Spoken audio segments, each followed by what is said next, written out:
series of tapes on the Filipino martial arts. The Filipino martial arts basically is a weapon-based system, but it does have empty hand skill. More than likely, more people are confused because they feel that the Filipino martial arts, such as calling and a screaming on this, it's a stick weapon only. But basically, from the stick, you learn the sword, you learn the double stick, you learn the double sword system, you learn the long and short stick, you learn the sword and dagger system. You learn the single dagger system, you learn the double dagger system. It has flexible weapons included, it has projectile weapons. You have weapons that you shoot or throw from various different gadgetry. I believe it's a very well-rounded system, and it's one of the first systems that were ever brought into the United States. Many of the men of John Lafitte that fought in the Battle of New Orleans in 1815 were Filipino.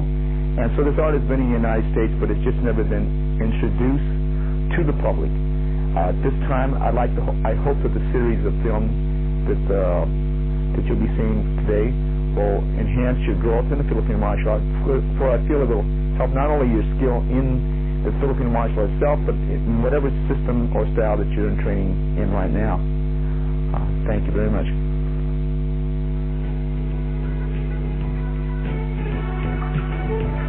Rather than teach you a numbering system, because every style in the Filipino martial art has a different numbering system, I'm just going to teach you basic angles. You have basically a diagonal blow on the forehand side and a diagonal blow on the backhand side. It forms what we refer to as a downward figure eight. Regardless of the weapon you use, you have a downward figure eight. Okay? You then have an upward figure eight. Notice it's going diagonal. This is the upward figure eight. Okay? You then have the horizontal blows that travel horizontal. Okay? You have the blows that travel horizontal high. You can travel the horizontal blow low if you wish.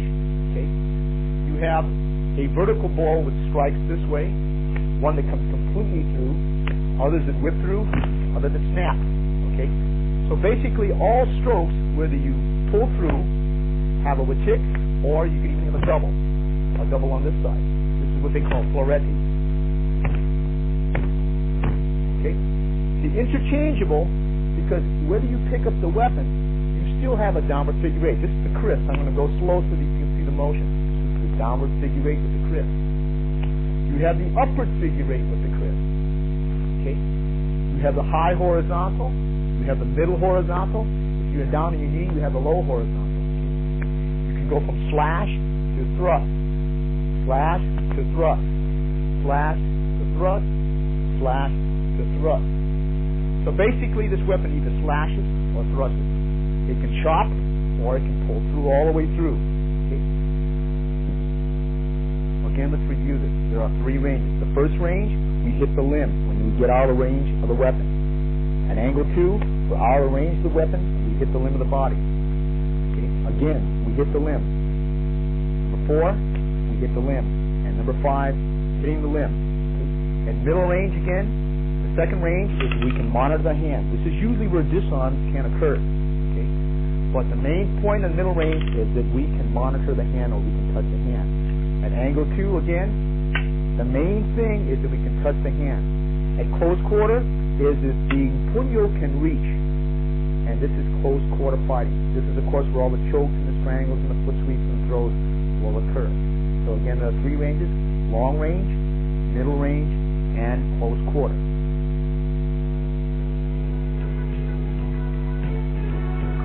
Volley is double stick body. It can be double swords or double axe or two equaling weapons. Okay? At this point, these are drills. They are not the fighting combination. You strike inward, you go low backhand, high backhand. You go inward, low backhand, high backhand. Inward, low backhand, high backhand. Inward, low backhand, high backhand. Notice when I go inward, low backhand, high backhand, this is chambered over here. You go inward, low backhand, high backhand. Inward, low backhand, high backhand. This is what we refer to as a abecedario 6 count, because there are 6 counts to the exercise. 1, 2, 3, 4, 5, 6. 1, 2, 3, 4, 5, 6. In reality, he hits my hand. He hits my hand. He hits my hand. He hits my hand. He hits my hand. He'll hit my hand. Okay, going into the next exercise, we refer to this as Heaven 6. Heaven 6 is the right hand is chambered below. I'll do it in front of the camera very slow. You make an inward strike, and automatically after you hit the inward strike, you cock it back or chamber it back. You make a left backhand, and then you pull it back and you make a right backhand. And then you make an inward and you chamber it underneath your armpit, put it immediately to the opposite shoulder, make a right backhand, and make a left backhand. I'm going to do it one more time very slowly. Inward. Notice when I'm making inward that I chamber the stick underneath my armpit, and then immediately cock it back into my opposite shoulder. Make a left backhand, and then make a right backhand. Inward. Notice that it's chambered underneath your armpit. I chamber it to the opposite shoulder. You make a right backhand, left backhand. So it goes 1, 2, 3, 4, 5, 6. Or inward, high backhand, high backhand. Inward, high backhand, high backhand. Inward, high backhand, high backhand. Inward, high backhand, high backhand. Inward, high backhand, high backhand. Inward, high backhand, high backhand. Notice that I'm doing it stationary. Later on, you're going to do it with various different types of footwork. Let's say the jet is a tree. And if you have no partner, use a tree like this. You'll start off slow. Inward, high backhand, high backhand. Inward, high backhand, high backhand. Until you get the flow like this. Slowly, slowly, slowly, gradually picking up the speed until you can monitor the motion or the speed of the motion in any way. Then you start to use footwork like this, okay? Now when you do it with a partner, you have a strong, we'll go slow. Inward, high backhand, high backhand. Inward, high backhand, high backhand. Inward, high backhand, high backhand. Inward, high backhand, high backhand. Inward, high backhand, high backhand. Inward, high backhand, high backhand. Inward, high backhand, high backhand. Inward, high backhand, high backhand. In reality, he hits my hand, he hits my hand, he hits my hand, he hits my hand, he hits my hand, he hits my hand. This is known as the Heaven Six. Now we have the next combination, or the third beginning combination. We call it Standard Six, or Heaven and Earth Six. It is just like the Heaven Six, but you make an inward, and you chamber this underneath. You cock it to the opposite shoulder. You go low backhand, then you go high backhand. Then you make an inward. You chamber it back to the opposite shoulder. You go low backhand, then high backhand. Inward. You chamber it back to the opposite shoulder. You go low backhand, high backhand. Inward. Chamber to the opposite shoulder, low backhand, high backhand. So it goes 1, 2, 3, 1, 2, 3, 1, 2, 3. Inward, low backhand, high backhand. Inward, low backhand, high backhand. Inward, low backhand, high backhand. Again, if you have nobody to work out with, you usually get a tree about this way. And you'll strike the tree. Inward, low backhand, high backhand. Inward, low backhand, high backhand. Inward, low backhand, high backhand. Inward, low backhand, high backhand. 1, 2, 3, 4, 5, 6. 1, 2, 3, 4, 5, 6. 1, 2, 3, 4, 5, 6. 1, 2, 3, 4, 5, 6. Again, when you do it for the partner, we'll go very slow first. Inward, low backhand, high backhand. Inward, low backhand, high backhand. Inward, low backhand, high backhand. Inward, low backhand, high backhand. Inward, low backhand, high backhand. Inward, low backhand, high backhand. 1, 2, 3, 4, 5, 6. 1, 2, 3, 4, 5, 6. 1, 2, 3, 4, 5, 6. 1, 2, 3, 4, 5, 6. 1, 2, 3, 4, 5, 6. Actual combat, we try to hit the hand here. We try to hit the hand here. We try to hit the hand here. We hit the hand here. We hit the hand here. And we hit the hand here. These are the first 3 basic exercises I like to train my classes in.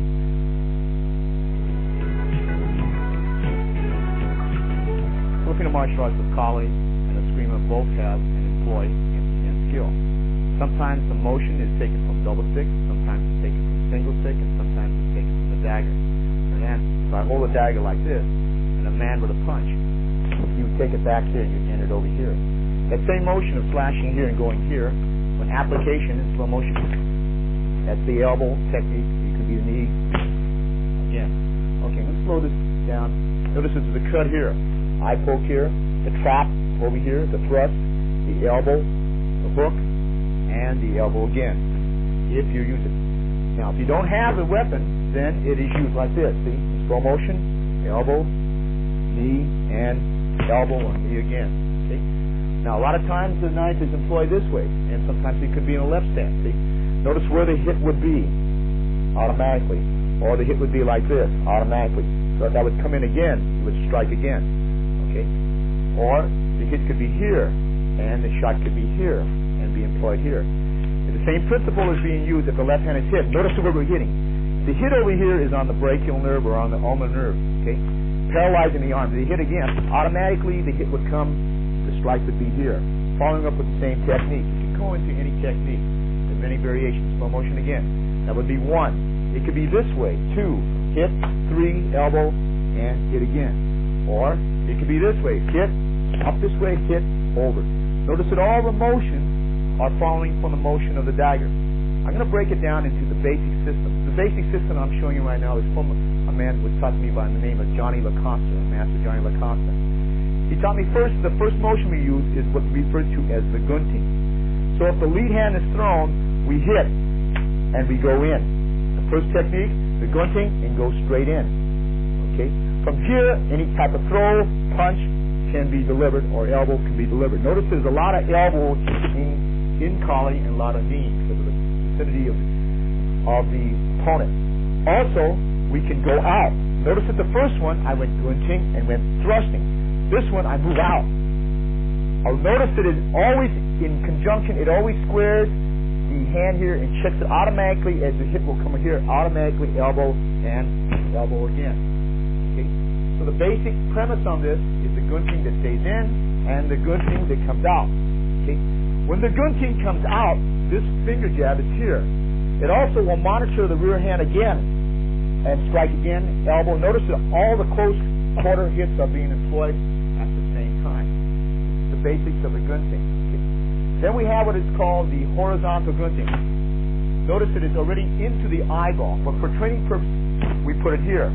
It already monitors that motion of the other shot where you can strike over here and the elbow will be here automatically. He's in the position here where I can come down with my finishing touch of the elbow. Okay? Slow motion again. The vertical gunting. The strike.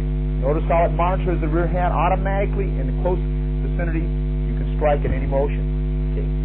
When you learn the technique on the left stance, it must be learned on the right stance to come out. Okay? I'm going to give you little basics here that you can maybe practice at home.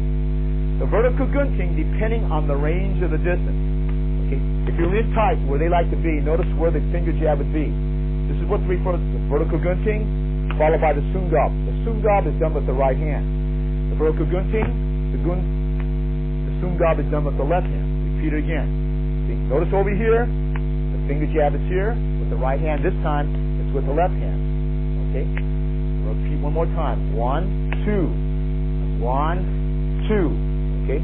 Now notice that with the next weapon, we choose to employ the elbow. The elbow is delivered here. Okay? It is going up into the brachial nerve. Automatically, this can be the throw. You can take it all the way down to locking position. So these are. See? Notice where the hand is? It's all in line here. Okay? So the position over here, any throw can be used. But right now I'm showing you where the tools are being hit. Notice how we program, because the other fist has to either come on that side, and when it comes on that side, the shot is already delivered here. It's already trapped. See, I won't go into takedown, but just show you the root motion where the shots are coming from. See? That the punch has to come through that sector, which is hit and hit. Okay? Again, when we strike again going upward here, notice where the hand, the elbow can hit to the bicep, it can hit to the deltoid, it can hit to the sternum, it can hit to the throat, it can hit to the mandible. All these are in relationship. Notice how I swing away and I'm zoned away from that rear punch, and in the event it would come up.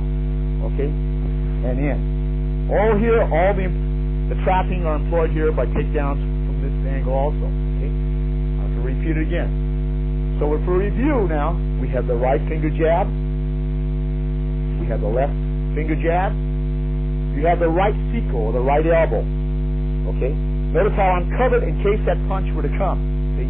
Automatically zoned over here into the position where I can elbow with this hand and come down with the other elbow. Okay? So if you have the, repeat again, the left elbow, or the right elbow coming to the jaw, or to the throat, or to the sternum, or to the deltoid, or to the bicep. Okay? It automatically puts me into any position I so desire. Okay? Again. Now let's take a look when the knee is employed. Slow motion again. See, the knee is employed here, either down or either up. Notice that sometimes I do it with my right knee. At other times, I will do it with my left knee. At rare occasions, when I'm at this range, I can kick the bicep on the first motion if it's so desired. The only thing you have to watch on this is if he's a sharp collie man, he will lower that elbow down into your leg. So we prefer to kick down low. We're either with the seep on the outside, which is this way, either with the seep on the outside, which is this way. Okay? Still zoning away from that other hand that comes in. Okay?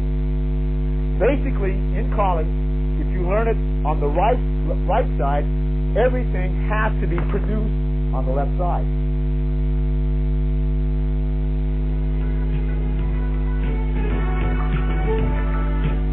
So what I'd like to show you now are some energy drills. The energy drills are either derived from knife binding or stick binding. We'll go very slowly. We're going to go into what we call puño sembrado. Not for the purpose of teaching it, but for the purpose of understanding what is being done. Now, nobody going to be fighting like this. This is an energy drill. At the sound of one click, this click, let's look what's really being happening. I'm busting the knuckles, the head is being hit, and being striked here. But for training, we keep up the motion like this. This is a very basic motion to teach hand trapping and to teach when you put your hand in here for different variations. See? Okay, we're going to do this very slow, not for learning purposes, but to understand where the energy drills derive from and where they come out of it. Okay? Again. Okay, now, at this point, we're going to do that same drill, okay, with the hand. Okay? Again, slow motion. Overhead, and upward. Okay? Not that you're going to fight like this, but this is a motion. Notice where all the hidden motion is being used. That's an elbow actually into the crazy bone. See? That could be the claw of the face, that could be the elbow here, and then I strike here. See? But you don't show this because you are getting your coordination. The reason for sensitivity drills is because it's for coordination and sensitivity. Okay. Again, let's take a look at this again. The same motion from this, slow motion again, is going like that. Okay? Notice again, see? Now sometimes in combat, see, this one is stripped with the leg. Okay? And that's stripped with the leg, and we continue the sensitivity drill here with the overhead. Okay? That's the motion. Okay, now, let's look at some others. In reality, when the punch comes, we would actually hit it with the elbow, enter with the punch, or parry, do a vertical gunting, and strike. Okay? We wouldn't stay out here, but for the purpose of the drill, so we can get a lot of repetition, see, we form the vertical gunting on the outside. This is a drill. It looks like patty cake, and as I said, in reality, you're going to really enter and strike. But for the training purpose, okay, again, this is the vertical gunting. Now, notice that I'm going to go into the inside, and we are switching to our left side. I'm going to slow it down here for the purpose, again, so that you can understand. But in reality, know that you would go in and make the contact. Notice that for the drill, I say here. In combat, I will move into this position here, a little bit closer. But this is your entry motion. Okay, that's vertical gunting. Okay. Again, when they punch again, the other one that you're going to be using now is like the vertical gunting, but it's not. In the event, I parry, I place it, I trap. I parry. Notice again, she's doing the same thing. It looks like the first drill, but subtly, it is not. Now when I switch, I'll switch again to the inside, slowly. Now, we come to another phase of this now, and we come into the elbow situation. The elbow usually is because when a punch is thrown, okay, and it's caught, and the hand is here, I might elbow. Notice where she picks it up again, and picks it up again. Now, what's really happened here? We catch, and we destroy the ulnar nerve, which is the crazy bone or the funny bone. Okay? Or we hit the brachial nerve here when we come up. And notice where my hand would hit the eyeball here, and where the elbow would be here, and then we come in. But for training, we go like this so that nobody gets hurt. But it's understood what's happening here. See, she knows that I hit rep here. And then when the switching comes, notice in slow motion how we catch and lift. And when it comes to the opposite side, again. See, this is the Seiko drill that we are now performing. See? This is the Krupp, this is Alsa, this is Tabun, this is Seiko. Okay? Catch, lift, cover, elbow. Catch, lift, cover, elbow. But there are all those different little subtle hits, because you know that's really a hit. Okay? And you pick up the speed, but right now we'll slow it down again so you can see it in slow motion. Notice how we now can flow out to this drill here. That she has to respond according to distance. Okay? Okay, the next drill, notice how I put the elbow in. Okay? There is an elbow position here, that the elbow is in here. This is to teach the body mechanics of twisting, to teach where your tools for striking are going to be employed on your opponent. Okay? Okay, and then we can go back to the overhead again.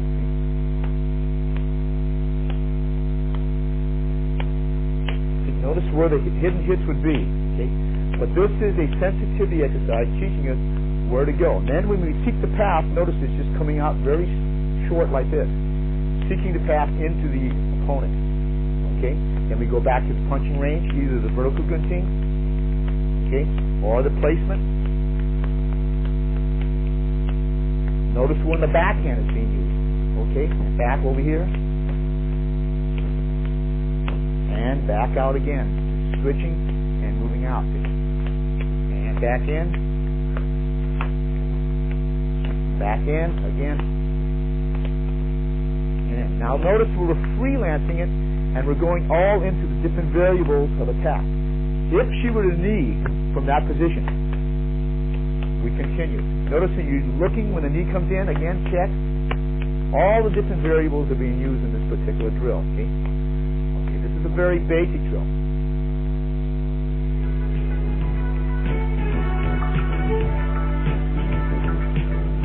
So what I'm going to show you is just a very basic system of progression that you can apply and learn a little bit of what they call the long and short stick method.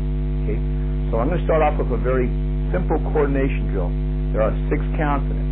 You make an inward, you make a backhand, you make an inward, then you thrust, you backhand, and you palm up thrust. As I said before, this is not a technique, merely a coordination exercise. 2, 3, thrust, backhand, palm up thrust. I'll repeat again. 1, 2, 3. Thrust, backhand, palm up thrust. You make an inward, you make the backhand, you make an inward, you thrust, you backhand, and you palm up thrust. Let's repeat it again. Inward, backhand, inward, thrust, backhand, palm up thrust. Repeat it again. Inward, backhand, inward, thrust, backhand, palm up thrust. Meaning to say that if you hit the person's hand and you hit the head, okay, and you hit the head again, this would go thrust, backhand, and the thrust would be up here. This would be one of the meanings again. So they would actually hit this, they would hit the stick, hit the hand, thrust, backhand, thrust. I'm going to repeat it again. This is one of the meanings that you would have for that particular drill. You would hit the stick hand, you'd hit the dagger, you'd hit the head, and the thrust, and the backhand thrust. So the drill again in slow motion goes inward, backhand, inward, thrust, backhand, palm up thrust. Inward, backhand, inward, thrust, backhand, palm up thrust. This concludes the first drill. The second drill is what they refer to as the 5 count. You do an inward, and you do a backhand, but you thrust, and then you backhand, and you palm up thrust. There are 5 motions again. That is an inward, that's a backhand, that's a thrust, backhand, palm up thrust. I'll repeat again. Inward, backhand, thrust, backhand, palm up thrust. Inward, backhand, thrust, backhand, palm up thrust. Notice there's 5 motions. 1, 2, 3, 4, 5. Okay, the translation of that would be simply this. She would hit my hand on the first motion, hit my head on the second motion, thrust, backhand, palm up thrust. And repeat again. She would hit my hand on the first motion, the backhand, the thrust, the backhand of stick would be here, and the palm up thrust will be over there. Okay, I'm going to repeat that again. So in essence, that would hit my hand, you would hit the hand, the palm hit would be here, the thrust, the backhand, palm up thrust again. Let's repeat that again, okay? So you would hit the hand on the first motion, okay? The backhand would be here, the thrust, palm, hit. This could also be translated in this manner, that you would hit the hand on the first motion, you hit the dagger hand on the second motion, the thrust would be here, the backhand would be up here. Okay, I'm going to repeat that again, okay? Right, she would hit the hand on the first motion, hit this on the second motion, thrust, backhand, palm up thrust. I'm going to repeat that one more time so that you see what we're doing. That's 5 counts. That's number 1. The hand would fly, okay? The dagger hand would be hit second, the palm up, and back in. Okay, let's repeat that one more time, okay? There are 5 counts. That's 1, it would hit the stick hand. 2, you would hit the dagger hand. 3, the dagger would come in, backhand, palm up thrust. Okay? That is what we call the 5-count exercise. I'm going to repeat that 2 times so that you can see the motion again. That's 1, that's 2, thrust, backhand, palm up thrust. Okay? 1, 2, 3, 4, 5. Repeat slowly again. 1, 2, 3, 4, 5. 1, 2, 3, 4, 5. 1, 2, 3, 4, 5. 1, 2, 3, 4, 5. That is what they call the 5-count exercise. These are not necessarily techniques, but coordination exercise, so you learn how to manipulate your dagger and your stick hand. Okay? We'll go to the next drill. This is often what we call the 4-count exercise. The 4-count exercise is simply, this is an inward, this is a thrust, it's the backhand, and up. Okay, that goes inward, thrust, backhand, palm up thrust. Slow motion again. Inward, thrust, backhand, palm up thrust. Inward, thrust, backhand, palm up thrust. In other words, you would hit the hand, back thrust, backhand, palm up thrust. I'm going to repeat that again, okay? In the first motion, you would automatically hit thrust, backhand, palm up thrust. Repeat again. This is usually used best when the person does not have a dagger under the hand. So you would strike the hand, thrust, backhand, palm up thrust. Okay, I'm going to repeat that one more time. In that exercise, you would hit that hand, thrust, backhand, palm up thrust. Okay, that is called the 4-count. But what I'm leaving out right now is a lot of the footwork. For everything that you can do on the upper level, you can also do on the bottom level. Okay, let's repeat that again. If you had that as an exercise, that would be 1, 2, 3, 4. 1, 2, 3, 4. 1, 2, 3, 4. Notice that when you make the inward, you move your body sideways so that the left shoulder is facing this way and the palm thrust is up. Okay, 1, 2, 3, 4. 1, 2, 3, 4. Okay, so now we have the 6-count exercise, we have the 5-count exercise, we have the 4-count exercise. At this point, we're going to what we refer to as the heaven 6 pattern. Now, let's try to explain this to you. This is an inward. The low slash is down, the backhand, the thrust, the backhand, and the palm up. Heaven 6 pattern. 1, 2, 3, 4, 5, 6. Repeat again. 1, 2, 3, 4, 5, 6. Again, the drill again is 1, 2, 3, 4, 5, 6. This is a heaven 6 pattern. Inward, backhand, backhand, inward, backhand, palm up thrust. Slowly again. Inward, backhand with the knife, backhand, thrust, backhand, palm up thrust. Inward, backhand, and so on. Exercise again. 1, 2, 3, 4, 5, 6. 1, 2, 3, 4, 5, 6. 1, 2, 3, 4, 5, 6.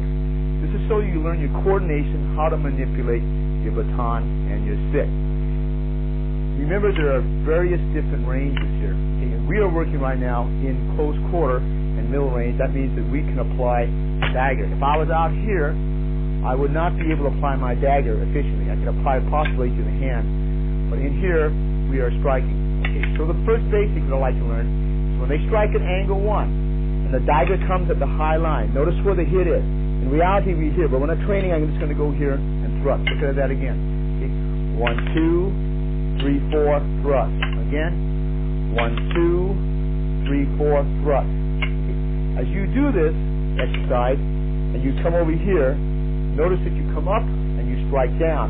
Striking at this angle here, covering the body. All the time, notice where my stick is, because if they were to strike at number 1 again, with the stick, you can slash and take it out here and come back here. It's the possibility merited.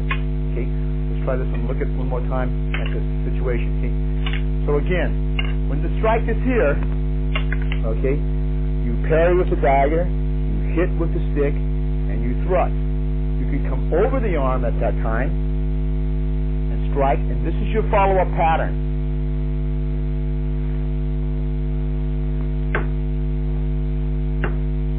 Ready in case they would strike again if that weapon was not, of course, disarmed. Okay, now again, look at this exercise again. That's 1, left, 2, thrust. You can come over the arm, or you can go on underneath the arm and do the same exercise. Okay, repeat again. You can 1, 2, 3, 4, thrust underneath the arm and strike. Again, it can be done 1, 2, 3, 4 over the arm and follows the same pattern. In reality, when the hit is delivered at number 1, you can simultaneously strike and hit and then follow with the strike here. Look at it again, slow motion. 1, 2, 3, 4 and up or over the arm and hitting. If the hand is retracted, and many times in combat, the hand at high line is retracted because of the hit. Either you follow up automatically with that stroke. Look at it again. If the hand retracts because of the pain here, you come right in here and you follow right into some of the basic patterns or exercises that we did earlier. Okay? Now, if the stick hits at number 1, you have a choice now, if it's delivered low, to come out and stay at this range for the striking. Okay, look at it again. If the strike is here and the bottom low, you can use the stick portion of it and come in. However, sometimes because of the nature you're low, that you have to use your forearm to block the knife, and this is a thrust, and that will be ejected here. Okay, in slow motion one more time. Many times, as I repeated before, as you come here, the forearm takes over and thrusts, and your hit is here. Okay. One more time to bring out a point here. Usually we hit the hand here, and we hit the hand here. So when we come over here, that weapon is eliminated. But let's say he's still holding on the stick. Notice how this still protects my body, and I can still disarm if need be.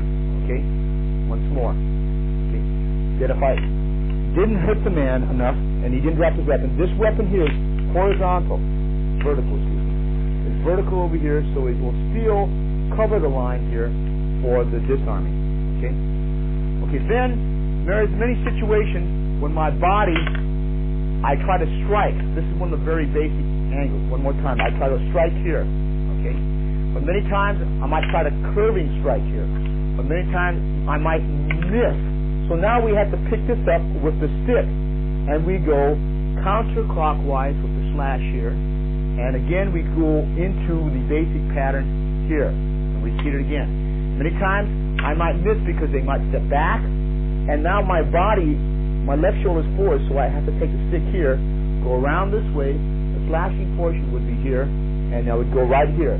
The strike here can be on top, okay, it can be on the bottom. I can open it up sometimes crossing it back, coming in any pattern that I so desire by moving in my body in left and right.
one of the better ways to distract, if you want to get it, so you can set up a kick or a punch, is just take the roll-up coins like this, and then you can hit. That would be one. Anything can be used. Okay, you can hang on to your keys, such as this, or you can throw it up and then strike. Okay, or kick or punch. Okay. Also, if you're in a neighborhood and you feel there's going to be some problems in the neighborhood, sometimes by rolling up a sack of sand, you just throw it into, just by throwing it up into the face, so you can get a shot in here. Okay, that would be sand, that would be dirt, it could be salt, it could be pepper. Also, if you have sometimes a handkerchief, a weighted handkerchief, you can put maybe 25 cents. This also will snap, or it can go into the face until you get a hit. Or you can hang onto it also by distracting and putting the hand up here and being over here. By moving sometimes, by distraction, sometimes you have a good distraction by going this way because it looks like you're going to run away, and then the keys will go that way, then you hit. Okay? If you don't want to lose your keys, then just use the keys itself, and then you strike. Okay? These are just some of the ways distraction. Like I said before, it could be sand, it could be salt, it could be pepper. Anything that you can think of. Your wallet, if you have a wallet in the back pocket, you can use a wallet to throw in the face. To set up a kick, set up a punch, to set up an elbow.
Let me try to explain about the 3-inch punch. See, most people want the person to fly away. This is contrary to what the 3-inch punch does. Okay, what you want to do is have it penetrate internally into the body. If he flies away, then you can't hit him again. So the purpose of the 3-inch punch is so you have a short-range quarter punch. Usually, I'm going to go slow and build up to it. You notice that how I move my body. Okay, if I put my body like that, see. Now, if you are in a position, that's all you're doing, just levering it back, see? Rather than punching from here, see, you're punching from here.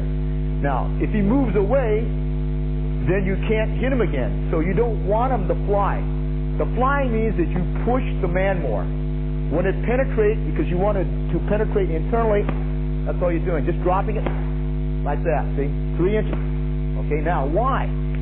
Because if you practice here, when you trap here, you want a close quarter punch about that much only. If you fly away, then you can't hit him again. See?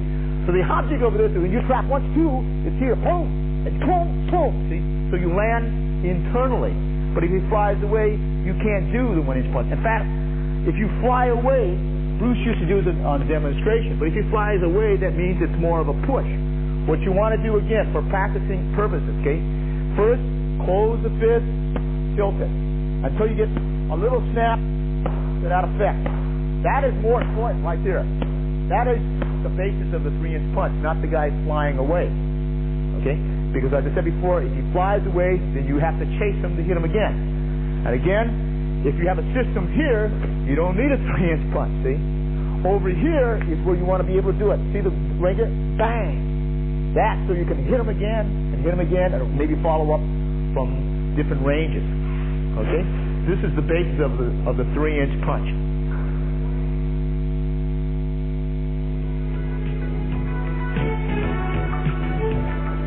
Let When the Filipinos first came to the United States, there were many different tribal groups like Visayan, Tagalog, Ilocano, Tausug, people from Mindanao, and they brought their different weapons. So in the Filipino martial arts, there are many different methods and styles, and the choice of weapons is there. A lot of these weapons probably are not used now because of firearms. But like for instance, this is a weapon called a canabas. It's used in the northern Philippines. This definitely has Spanish influence. Sometimes when you use these two together, it's espadadaga. It's used in the Visayan region. This is a barong, a training barong. This is used in the southern Philippines. This is a central Philippine weapon. This is a southern. This is a southern. This is a southern, and that could be central or southern. The bows at that time period, during the 18th century, 17th century, were made out of bahi. This would be typical. I doubt now that they use these things now, but this is an antique piece that they used in the Philippines during that time period. The spears over here, these two spears here, and these two spears here are from the northern part of the Philippines, Bontoc, Igorot, or Ifugao tribe. The following two shields here are from the northern part of the Philippines. These are Igorot shields or Ifugao shields. The shield over here is from the southern part of the Philippines in the Moro sector and Muslim sector, and this is the shield that they use. It's a little bit different. There are so many different groups and different styles in the Filipino martial arts, so it's hard to say what is a pure Filipino martial art because there's just so many different tribes there, and the technology and the interpretation of each art, even the blade they use and the type of stick method they use will be different.